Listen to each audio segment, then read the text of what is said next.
한번 서로 인사하도록 하겠습니다. 지을 수 있는 최고의 미소를 짓고 인사할 건데 쏙쏙 안 됩니다. 자, 우리 미소 한번 연습해 보도록 하겠습니다. 네, 옆에 있는 사람 얼굴 보면서 이렇게 인사하겠습니다. 당신 얼굴을 보니 살맛이 납니다. 이렇게 인사하겠습니다.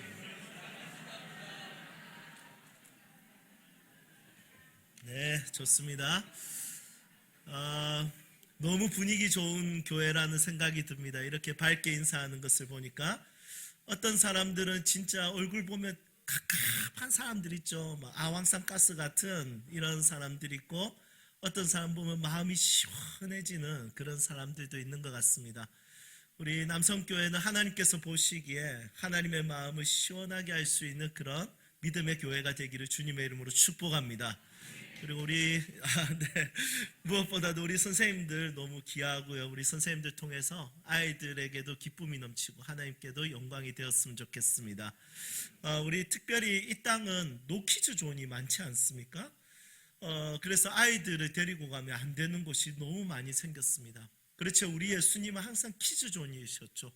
아이들이 오면 가까이 오라고 합니다. 만약에 제자들이 시끄럽다, 가까이 가지마 하면 예수님은 제자들을 꾸짖으시고 그 아이들을 무릎에 앉히시고 기도하시면서 그 아이들을 웰컴 하셨던 것을 기억하게 됩니다. 남성교회 오는 모든 다음 세대들이 정말 환영받고 이곳에서 기쁨을 누리고 꿈도 꾸고 비전을 가지고 이 땅 가운데 멋있게 살 수 있도록 아이들을 축복하고 격려하는 교회가 되기를 소망합니다. 1899년도에 하메도에 거주하던 몇 가문이 북간도에 있는 용정 지역에 땅을 샀습니다. 그 땅을 구입해서 한인 마을을 세웠는데, 이 마을의 이름을 발글명 동력 동자를 써서 명동촌이라는 이름을 썼습니다. 명동촌, 그 땅에서 이제 밭을 갈구는데 그 중에 가장 기름진 땅을 따로 구별했습니다.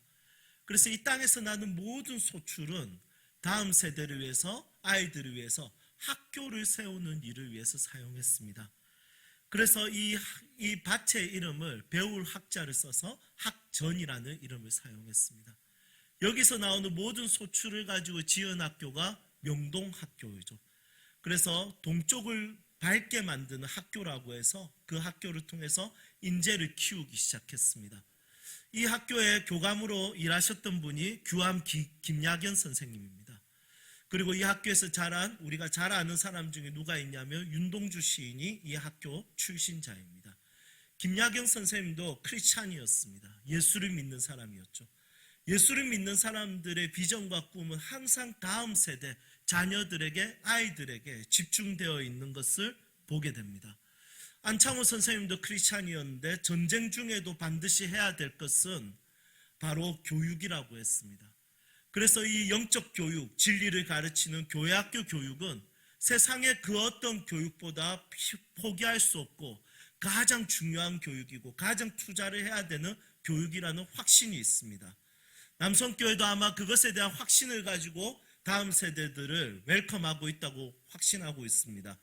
우리 특별히 교사 선생님들도 아마 이 수고를 하는 이유가 그렇지 않을까 싶습니다. 사실은 1월달 되면 열심히 하고 싶은 마음이 생기지 않습니까? 그래서 아이들 이름 부르고 기도해주고 토요일마다 공과 공부하다 보면 이거 내일 아이들 반드시 은혜 받는데 이런 생각 많이 듭니다. 그런데 주일날 아이들 만나서 자 공과 어디 할 차례고 이러면 아이들이 치킨은 없습니까? 이렇게 물어봅니다. 그래서 선생님들은 그래도 끝까지 아이들 가르치다 보면 5월달 되면 좀 지칩니다. 그러면 속으로 생각합니다. 내가 반드시 올해는 그만둬야 되겠다 이렇게 생각합니다. 그리고 한 9월쯤 돼서 부장 집사님과 전사님이나 교육자들에게 이야기합니다. 저 이제 내년에 그만두겠습니다. 저는 여기까지입니다. 그러면 이제 부장 집사님들과 교육자들이 조금 더 기도해보죠. 내년에 한 번 더 해보시면 안 되겠습니까? 이렇게 이야기합니다. 그러면 또 순종을 잘하지 않습니까? 우리는 그래서 기도해보겠답니다. 기도하면 또 음성을 듣지 않습니까? 계속해라. 이것이 너의 길이다. 다음 세대를 더 키워야 된다. 그러면 또 마음이 울컥울컥하면서 주님 내년 한 해 더 해보겠습니다. 그 이제 부장 집사님하고 또 교육자한테 이야기해서 또 한 해 시작하고 1월 되면 이제 의지를 가지고 하다가 5월 되면 내가 반드시 그만둬야 되겠지.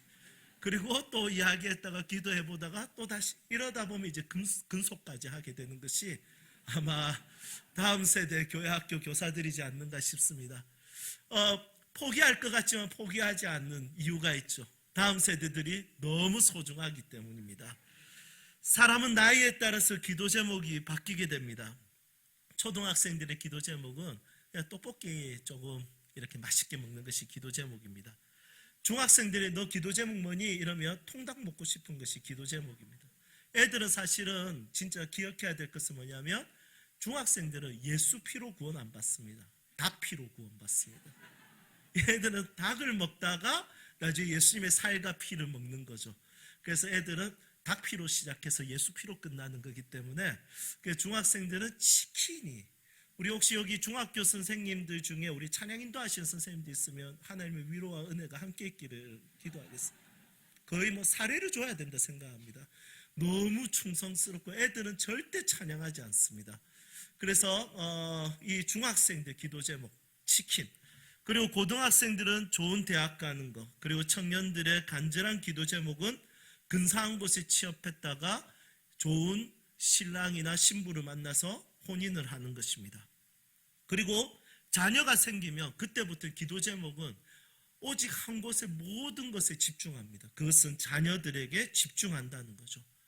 교회도 마찬가지입니다. 수많은 집중할 곳이 많지만 정말 다음 세대는 우리에게 하나님께서 이 눈에 넣어도 아프지 않는 이 아이들을 맡겨주셨으니까 우리는 이 아이들을 위해서 집중하면서 기도해주고 축복해줄 수밖에 없다고 생각합니다.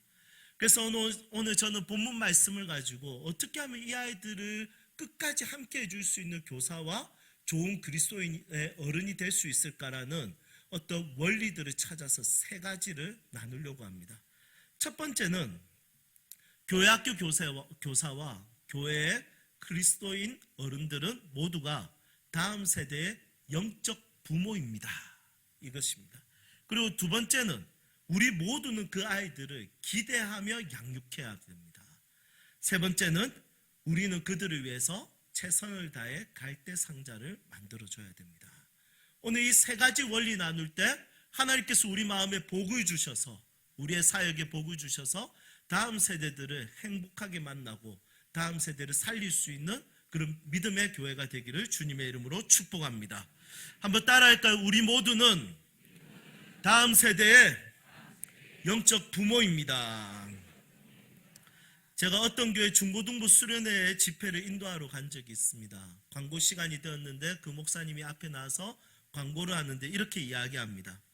애들아, 내가 혼인한 지 10년 됐어. 그런데 아직도 아이가 없어. 10년 동안 많이 기도하고 많이 울었지만 오늘 내가 수련회 끝나는 날에 너희들에게 고백하는데 나 아이 없어도 될 것 같아.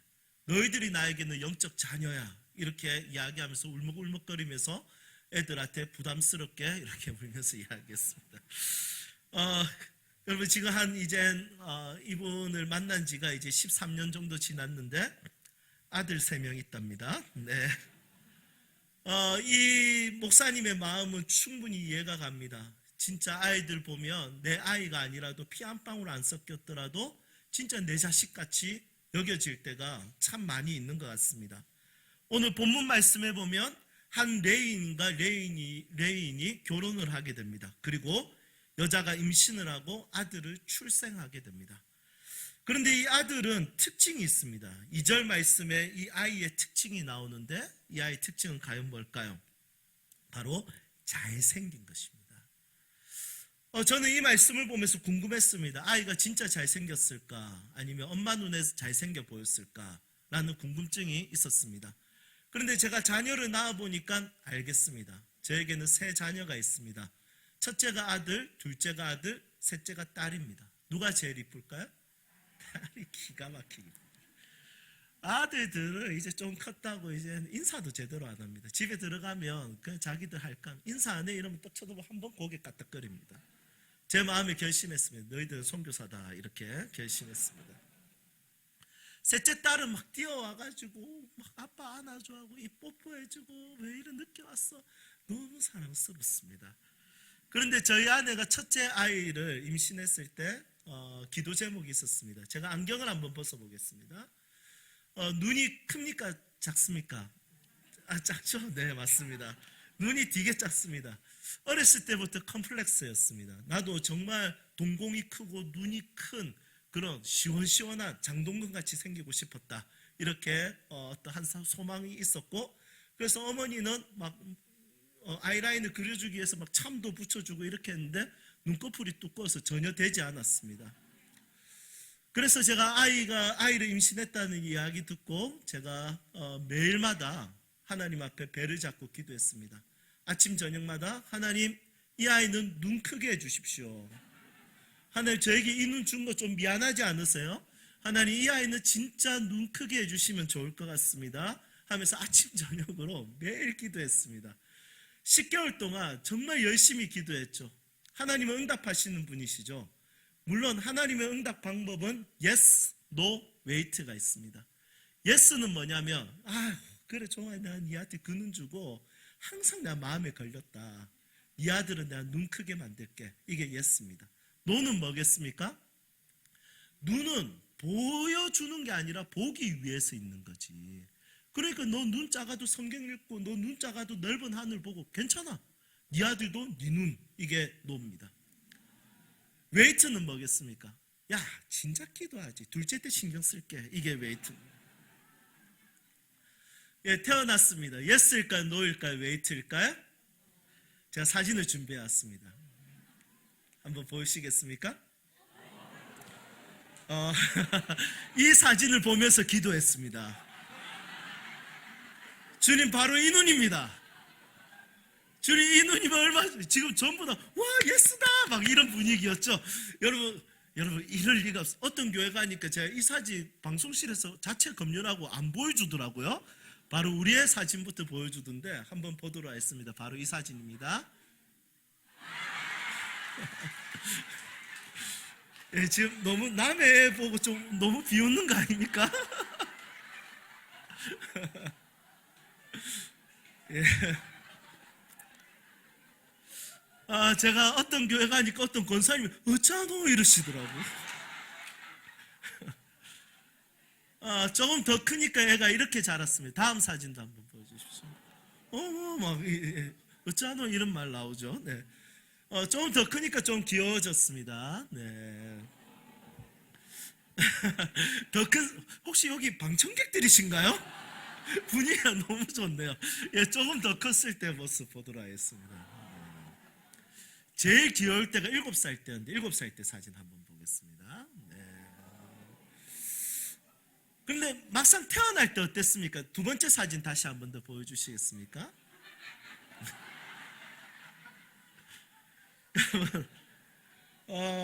정말 안타깝게 태어났지 않습니까? 자, 문제를 드리겠습니다. 이 아이의 이 모습을 보면서 여러분, 제 눈에 잘생겨 보였을까요? 못생겨 보였을까요? 여러분, 믿으세요? 여러분, 정말 잘생겨 보였습니다.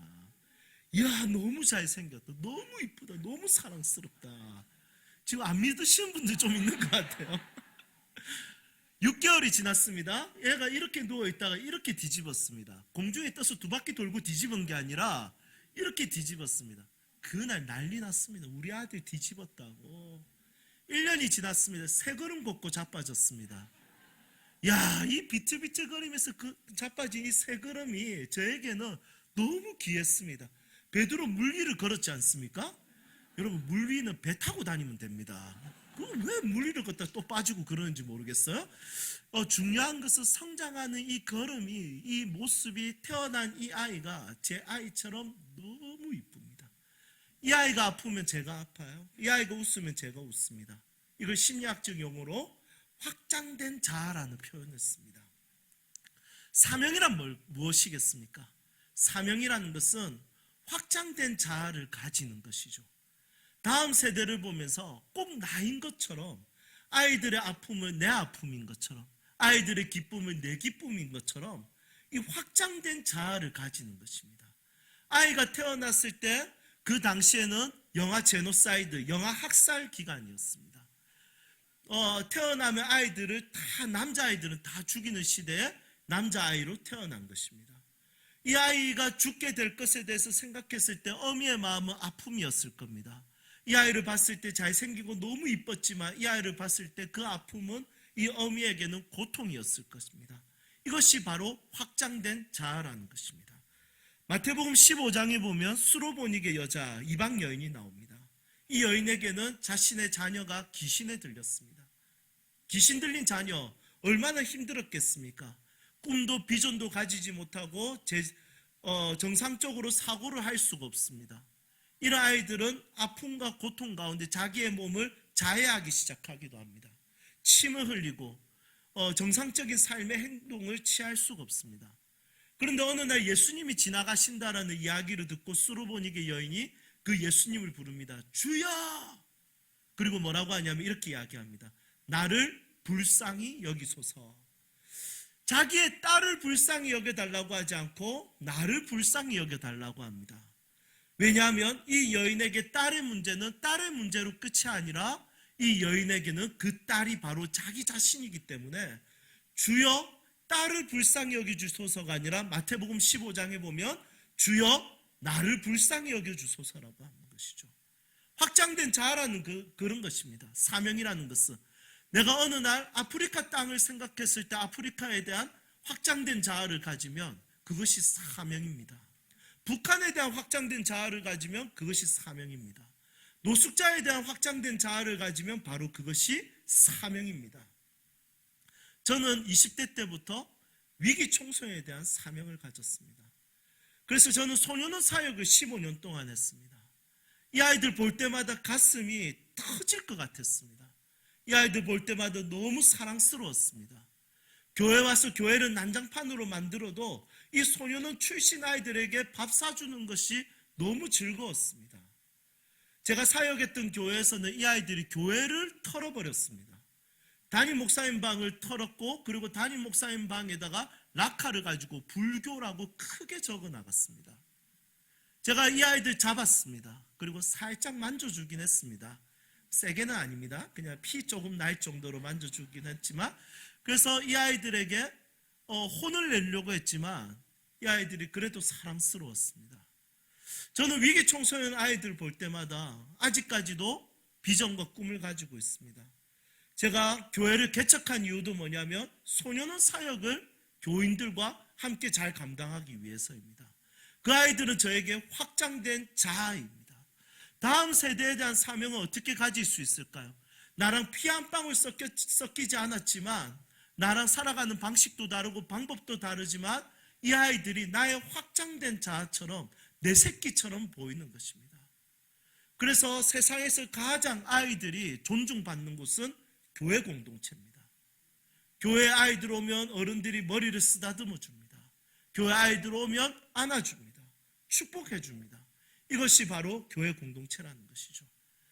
이 교회에 확장된 자아, 다음 세대, 저 잘 모르는 것들, 저 별거 아닌 것들, 쟤들 코 올리는 아이들, 쟤들 예배 시간에 떠드는 아이들, 이렇게 아이들 꾸짖는 교회가 아니라 확장된 자아로 이 아이들 정말 볼 때마다 안아주고 격려해주고 위로해주고 축복해줄 수 있는 그런 믿음의 어른들이 있기를 주님의 이름으로 축복합니다. 저희 교회에 한 아이가 문제가 생겼습니다. 5살짜리 아이인데 이 아이의 할아버지는 전자담배를 피셨습니다. 여러분 전자담배는 몸에 안 좋지 않습니까? 여러분 혹시 오해할 수도 있습니다. 예수 믿고 담배 피면 천국 갈까요? 지옥 갈까요? 어떤 사람들은 어떻게 예수 믿는데 담배 필 수 있어? 지옥 가서 담배빵 당해야 돼? 뭐 이런 분들도 계신데 그게 아니라 예수 믿고 담배 피면 천국에 가긴 갑니다. 그렇지만 일찍 갑니다. 그래서 끊는 게 좋습니다. 네, 금연합시다. 네, 우리 이 어르신도 이 손주가 있었지만 손주를 키우지만 이 어르신이 담배를 끊긴 끊었는데 전자담배를 피기 시작했습니다. 그래서 전자담배는 이제 액상을 넣지 않습니까? 그런데 이 아이가 감기에 걸려서 할머니가 병원에 갔다가 할머니가 이 아이를 위해서 감기약을 받아왔습니다. 그 이제 아이를 데려다 주는데, 할아버지가 데려다 주는데 감기약을 어린이집에다가 줘야 되는데 모르고 담배 액상을 주는 거예요. 그러면 이게 펴보신 분들은 다 알겠지만 한 방울 정도 넣고 피거든요. 한 번 필 때. 역시 잘 모르시군요. 다행입니다. 그래서 이 아이를 그 어린이집에 맡겼는데 이 담배 액상을 같이 맡긴 거예요.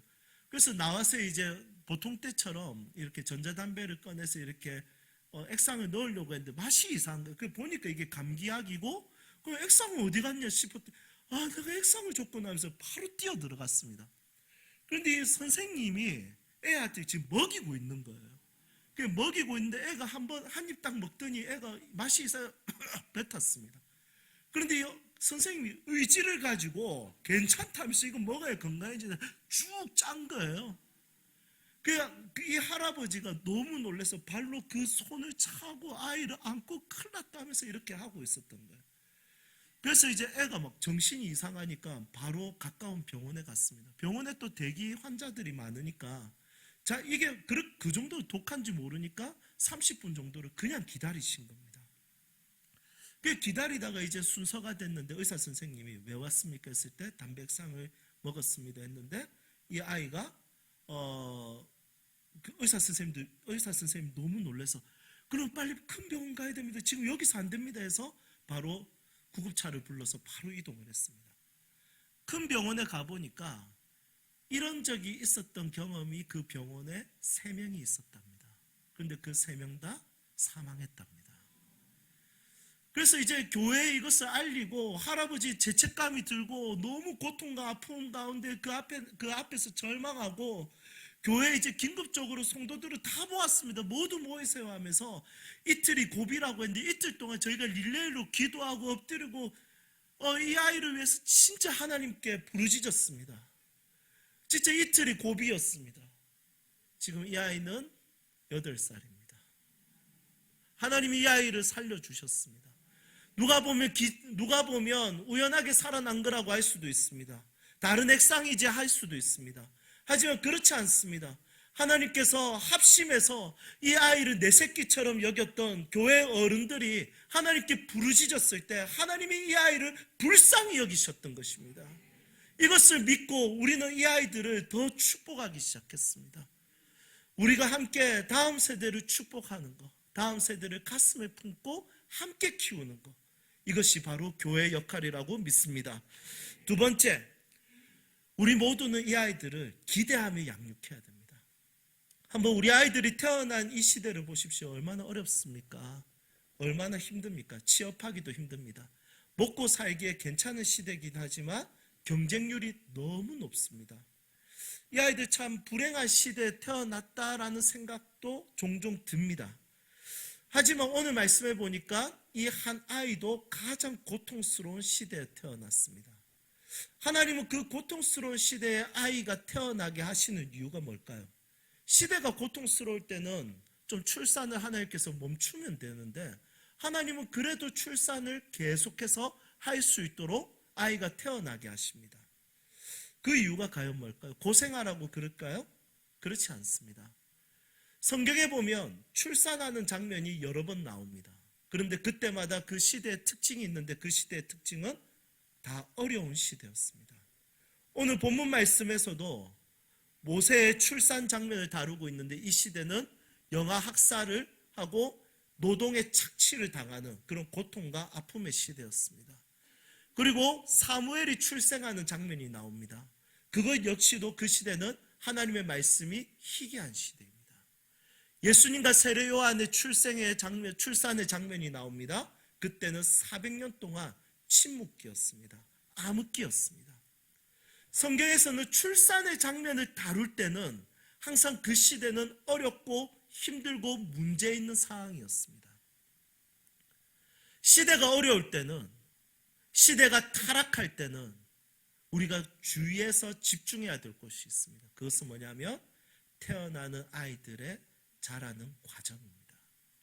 오늘 이 말씀에서 한 아이에게 하나님의 포커스, 하나님의 집중, 그 시대가 정말 어렵고 무너지는 그 시대, 타락되는 그 시대에 하나님께서 여기에 초점을 주셨듯이 우리도 이 어려운 세대에, 이 타락된 세대에 하나님은 결국에는 한 아이의 출생을 통해서 이 아이가 자라고 하나님의 꿈을 가지고 이 세상을 고치고 바꾸고 변화시키는 빛과 소금으로 이 세상에 태어나게 하고 자라게 하신다는 것이죠. 그래서 하나님의 사람들은 시대의 어려움을 탓하지 않고 어떤 특별한 기업가의 영웅을 기다린다든지 특별한 영웅을 기다리는 것이 아니라 한 아이가 태어나고 자라는 과정에 함께 해주는 것입니다. 난세에는 영웅이 태어난다고 하지만 사실은 난세에도 영웅이 태어나는 것이 아니라 아이가 태어나는 것이죠. 그래서 그 아이들이 태어날 때 우리는 그 아이를 정말 주의 깊게 볼 필요가 있습니다. 교회는 그렇습니다. 아이들이 예배 시간에 떠듭니다. 그러면 세상에서는 누가 강의할 때 어떤 랍비나 선생님이 강의할 때 애들이 떠들면 선생님이 막 혼을 냅니다. 옆에 있는 사람이 조용하네. 지금 강의하고 있잖아. 지금 조용해야 돼. 이렇게 합니다. 그런데 교회는 그렇지 않습니다. 애들 떠들어도 듣기 좋다. 아이고 예배 시간에 떠드네. 아이고 예배 시간에 떠드는 사람은 목사밖에 없는데 제가 예배 시간에 떠드는 거 보니까 나중에 목사 되겠구나 이렇게 하지 않겠습니까? 그러면서 축복합니다. 예배 시간에 돌아다니는 애들, 세상에서 그렇게 하면 버르장머리 없는 애, 네가 뭘 할 거야, 넌 소망이 없어 이러지만 교회는 그렇게 하지 않습니다. 예배 시간에 막 뛰어다녀도 아이고 네가 이렇게 힘있게 뛰어다니는 거 보니까 나중에 온 열방을 뛰어다니는 선교사가 되겠구나 하면서 축복해 줍니다. 시대가 어려울 때 아기가 태어나는 이유는 고생하라고 태어나는 것이 아니라 그 시대에 하나님의 대안, 하나님의 해답, 하나님의 답으로 태어나는 것입니다. 태어나는 송아지는 4시간만 얼마 안 있다가도 걷다가 뜁니다. 그런데 그리고 돌고래도 태어나자마자 바로 헤엄을 칩니다. 그런데 사람은 태어났을 때 아무것도 못합니다. 뒤집혀져 있으면 질식사로 죽을 수 있습니다. 목에 힘이 하나도 없습니다. 하지만 이 아이들에게는 하나님의 계획과 함께 태어나는 것이죠. 하나님의 뜻을 가지고 태어나는 것입니다. 응애라는 울음소리는 항상 이 시대를 밝히는 하나님의 뜻과 계획 안에서 응애라는 아이의 울음소리로 시작되는 것입니다. 이 아이들에 대한 주목함이 하나님의 시선이라는 것을 기억하고 우리도 함께 주목할 수 있기를 소망합니다. 이제 마지막입니다. 우리가 그들을 위해서 최선을 다해서 갈대상자를 만들어줘야 됩니다. 우리 아이들 보면 좋은 거 해주고 싶습니다. 그렇지만 우리의 최선이 아무리 좋은 거 해주려고 해봤자 우리의 부족함과 연약함을 항상 많이 발견하게 됩니다. 오늘 이 여인도 이 아이가 태어났을 때 아이를 죽이려고 하는 이집트의 문화, 그 영아 학살의 문화에서 이 어미는 보호해 주려고 합니다. 하지만 보호하다가 보호하니까 3개월 만에 더 이상 보호할 수가 없어서 이 아이를 이제 떠나보내야 됩니다. 그래서 마지막으로 했던 것은 갈대 상자를 만드는 것이었습니다. 이 갈대 상자를 만들어서 이 아이를 떠나보냅니다. 이 갈대 상자는 3개월 된 아기를 충분히 보호할 수 있는 상자일까요? 이 어미는 이제 안심할 수 있을까요? 내가 갈대 상자 만들었으니까 이거는 최고야. 이건 절대 찢어지지 않아. 이 아이를 충분히 보호할 수 있어 라고 할 수 있을까요? 물론 역청이라는 강한 재료를 사용했지만 갈대 상자, 이 상자라는 말 자체가 히브리어로 테바라는 단어를 쓰는데 이 테바는 조종할 수 없고 원동력이 없는, 그러니까 동력이 없는, 스스로 뭔가를 결정해서 갈 수 있는 그런 방향키도 없고 동력도 없는 그런 것들을 상자라고 불렀습니다. 그러니 이 갈대 상자는 물에 떠 있으면 그냥 아무런 동력 없이 방향 없이 떠내려가는 대로 가야 되는 것입니다. 물론 물가에 뒀지만 이 물가에서도 이것은 어떻게 될지 모릅니다. 짐승에게 잡아먹힐 수도 있고 어디에 부딪혀서 찢어질 수도 있고 이것은 3개월 된 아기를 보호하기에는 너무 큰 문제가 있는 것입니다. 하지만 어미에게는 이것이 최선이었던 것이죠. 이 최선을 하나님께서는 받으셨습니다. 그래서 이 최선을 받으신 그 하나님께서 이 아이를 보호해 주셨고 바로 공주의 손까지 가게 하셨고 그리고 이 어미의 손에서 다시 이 아이가 자라게 되었습니다. 이 모든 가정이 하나님께서는 오늘 본문 말씀의 10절에 보니까 물에서 하나님이 건져내셨다 이렇게 이야기합니다. 이 아이를 위해서 최선을 다한 것은 갈대 상자였습니다. 그렇지만 이 아이를 지켜주고 보호해 준 것은 하나님이셨습니다. 우리의 최선 가운데 하나님은 역사하시는 분이시죠. 우리의 최선 가운데서도 하나님은 그 최선 가운데 하나님은 최고의 일을 이루시는 분이십니다. 우리가 아직까지 아이들을 가르치는 것이 어설프고 부족하고 종종 충성심도 떨어질 때도 있습니다. 하지만 하나님을 위해서 그래도 내가 최선을 다해서 그 자리를 지키고 몸부림치면 최고이신 하나님께서 이 아이들을 멋있게 만들어 가실 것입니다. 우리가 가르치는 아무것도 아닌 메시지 같지만 사실은 세상의 메시지에 비해서 우리가 가르치는 메시지가 너무 놀라운 것입니다. 제가 고등학교 2학년 때부터 교회를 다녔고 고3 때 예수님 만났는데 고2 이전에 제가 배운 단어들은 전부 다 경쟁, 그리고 이김, 그리고 돈, 명예, 쾌락, 술 취함 이런 단어들을 너무 많이 배웠습니다. 그런데 교회 다니고 나서부터 제가 배운 단어는 섬김, 열방, 사랑, 가정, 비전 이런 것들을 배우기 시작했습니다. 이제 배워보니까 나이가 들어서 가정을 이루고 삶을 살아가 보니까 그 이전에 배웠던 내용들은 직장을 구하기 위해서만 필요했던 것이지 모든 영역들은 전부 다 교회에서 배운 것들이 제 인생의 가장 큰 가치였고 제 인생의 길을 인도하였습니다.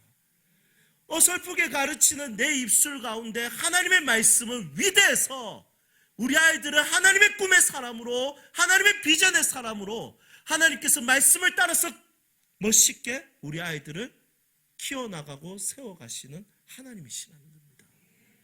여러분 우리 아이들 기대합시다. 그 아이들 기대하면서 조금만 더 최선을 다해서 아이들을 격려하고 위로하고 아이들 옆에 있어줄 수 있는 그런 어른들이 되었으면 좋겠습니다. 우리 선생님들 위로하고 싶습니다. 우리 선생님들을 통해서 이 아이들이 한 단어를 배우더라도 그 단어는 생명의 단어일 겁니다. 한 문장을 배우더라도 그 문장은 이 세상을 넉넉하게 이길 수 있는 진리일 것입니다. 왜냐하면 우리가 이 아이들에게 싸워서 지면 안 돼, 아이들에게 경쟁해서 이겨야 돼, 너희들 잘할 수 있어, 남을 짓밟고 올라가야 돼 이런 내용이 아니라 진짜 성경에 있는 내용들은 한 문장 한 단어 하나하나가 우리 입술에서 나오는 거 너무 익숙해서 아무것도 아닌 것 같지만 이 아이들의 인생을 책임지는 메시지라는 것이죠. 조금만 더 버텨주시고 조금만 더 힘내주시고 금속까지 가셨으면 좋겠습니다. 이제 말씀을 정리하겠습니다. 캄보디아 1975년에서 1979년까지 정권을 맡았던 폴포트는 누군가가 혁명을 일으킬까봐 다 죽였습니다. 이 폴포트 정권이 죽인 인구의 4분의 1인 200만 명을 학살했습니다. 그래서 캄보디아는 여전히 킬링필드라고 부릅니다. 죽음의 땅. 그 이유가 뭐냐면 이 폴포트가 이 4년의 시간 동안 수많은 사람들을 죽였기 때문입니다. 죽인 사람들 중에 아이들이 그렇게 많았습니다. 아이들 중에 안경 끼고 있으면 야, 너 안경 끼네? 너 공부 좀 하나 보네? 혁명이 일으킬 수도 있겠다면서 죽입니다. 피아노 조금 칠 줄 알면 피아노로 사람들의 감성을 자극해서 혁명을 일으킬까봐 피아노 조금 잘 치는 애들을 죽였습니다. 이런 식으로 조금만 싹이 괜찮은 애들, 조금 똑똑한 애들, 조금 괜찮아 보이는 아이들, 괜찮은 집안의 아이들, 그런 아이들을 다 학살했습니다. 그래서 이 청학익이라는 곳에 가면 이 사람의 유골을 정말 많이 쌓아놓은 유골탑이 있습니다. 거기에 보면 아이들 유골이 얼마나 많은지 모릅니다. 이 세상은 폴포트처럼 다음 세대에 대해서 긴장하는 영적 세력들이 있습니다. 하나님의 영광을 나타내고 하나님의 뜻을 위해서 순종하고 하나님의 나라를 위해서 교회에서 교회학교 양육을 받는 이 아이들을 넘어뜨리기 위해서, 이 아이들을 무너뜨리기 위해서 끝까지 포기하지 않고 끝까지 달려드는 운우사자처럼 달려드는 영적 세력들이 있습니다. 폴포트가 만약에 죽이기 위해서 최선을 다했다면 교회 학교는 살리기 위해서 최선을 다하는 것입니다. 우리는 살리는 일을 하는 것입니다. 이것이 너무 영광스러운 일입니다. 저희 교회에 119 소방관이 있습니다. 소방관 그 친구를 볼 때마다 너무나도 귀합니다. 너무나도 소중합니다. 사람들의 재산과 생명을 구해주는 그 일이 너무 가치 있습니다. 하지만 교회도 여러분 전혀 부족하지 않습니다. 교회도 생명을 살리는 곳이죠. 다음 세대를 살리는 곳입니다. 다음 세대를 일으키는 곳입니다.